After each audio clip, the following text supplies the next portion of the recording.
chapter 9. When Jesus had called the 12 together, he gave them power and authority to drive out all demons and to cure diseases. And he sent them out to proclaim the kingdom of God and to heal those who are ill. Jesus told them, "Take nothing for the journey, no staff, no bag, no bread, no money, no extra shirt. Whatever house you enter, stay there until you leave that town. If people do not welcome you, leave their town and shake the dust off your feet as a testimony against them."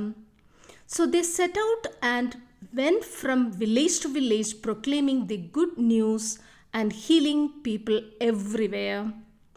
Now Herod the Tetrarch heard about all that was going on, and he was perplexed because some were saying that John had been raised from the dead, others that Elijah had appeared, and still others that one of the prophets of long ago had come back to life. But Herod said, "I beheaded John. Who then is this I hear such things about?" And he tried to see him. When the apostles returned, they reported to Jesus what they had done. Then he took them with him, and they withdrew by themselves to a town called Bethsaida. But the crowds learned about it and followed him. He welcomed them and spoke to them about the kingdom of God and healed those who needed healing. Late in the afternoon, the 12 came to him and said, "Send the crowd away so they can go to the surrounding villages and countryside to find food and lodging, because we are in a remote place here." Jesus replied, "You give them something to eat." They answered, "We have only 5 loaves of bread and 2 fish. Unless we go and buy food for all this crowd." About 5,000 men were there. But Jesus said to his disciples, "Make them sit down in groups of about 50 each." The disciples did so, and everyone sat down. Taking the 5 loaves and the 2 fish and looking up to heaven, he gave thanks and broke them. Then he gave them to the disciples to distribute to the people. They all ate and were satisfied, and the disciples picked up 12 basketfuls of broken pieces that were left over. Once when Jesus was praying in private and his disciples were with him, he asked them, "Who do the crowd say I am?" They replied, "Some say John the Baptist, others say Elijah, and still others that one of the prophets of long ago has come back to life." Jesus asked, "But what about you? Who do you say I am?" Peter answered, "God's Messiah." Jesus strictly warned them not to tell this to anyone, but he said, "The Son of Man must suffer many things and be rejected by the elders, the chief priests, and the teachers of the law, and he must be killed, and on the 3rd day he raised to life." Then Jesus said to them all, "Whoever wants to be my disciple must deny themselves and take up their cross daily and follow me. For whoever wants to save their life will lose it, but whoever loses their life for me will save it. What good is it for someone who gains the whole world and yet to lose their soul? Whoever is ashamed of me and my words, the Son of Man will be ashamed of them when he comes in his glory and in the glory of the Father and of the holy angels. Truly I tell you, some who are standing here will not taste death before they see the kingdom of God."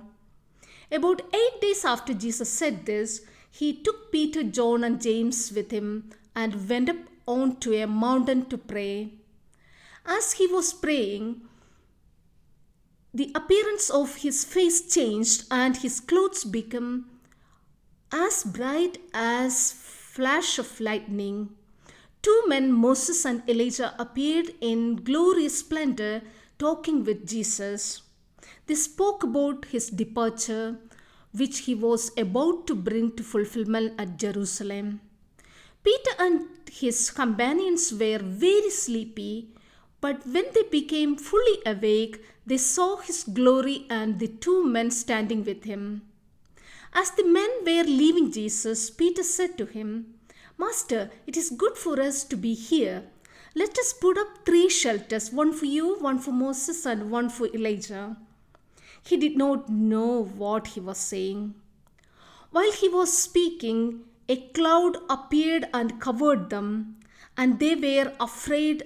As they entered the cloud, a voice came from the cloud saying, "This is my son, whom I have chosen. Listen to him." When the voice had spoken, they found that Jesus was alone. The disciples kept this to themselves and did not tell anyone at that time what they had seen. The next day, when they came down from the mountain, a large crowd met him. A man in the crowd called out, "Teacher, I beg you to look at my son, for he is my only child. A spirit seizes him and he suddenly screams. It throws him into convulsions so that he foams at the mouth. It scarcely ever leaves him and is destroying him. I begged your disciples to drive it out, but they could not."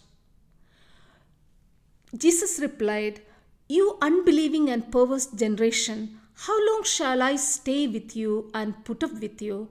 Bring your son here." Even while the boy was coming, the demon threw him to the ground in a convulsion. But Jesus rebuked the impure spirit, healed the boy, and gave him back to his father. And they were all amazed at the greatness of God. While everyone was marveling at all that Jesus did, he said to his disciples, "Listen carefully what I am about to tell you. The Son of Man is going to be delivered into the hands of men."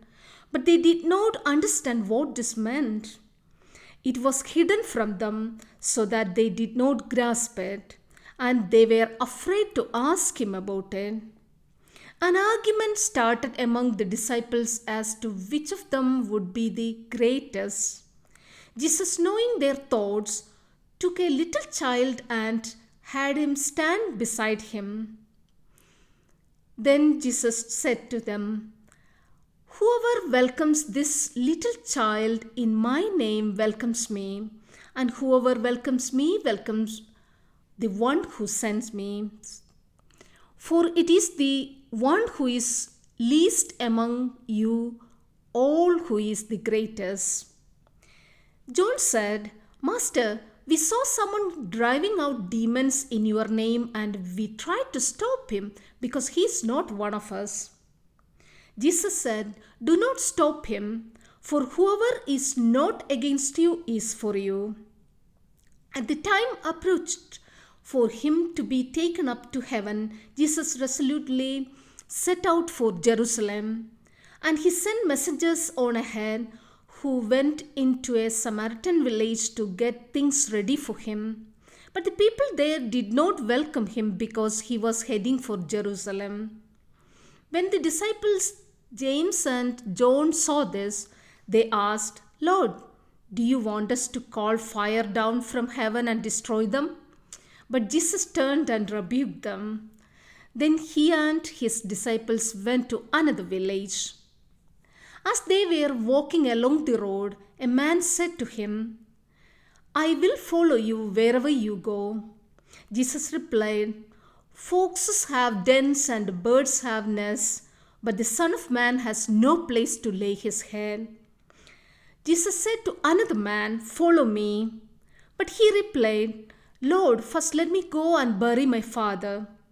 Jesus said to him, "Let the dead bury their own dead, but you go and proclaim the kingdom of God." Still another said, "I will follow you, Lord, but first let me go back and say goodbye to my family." Jesus replied, "No one who puts a hand to the plow and looks back is fit for service in the kingdom of God.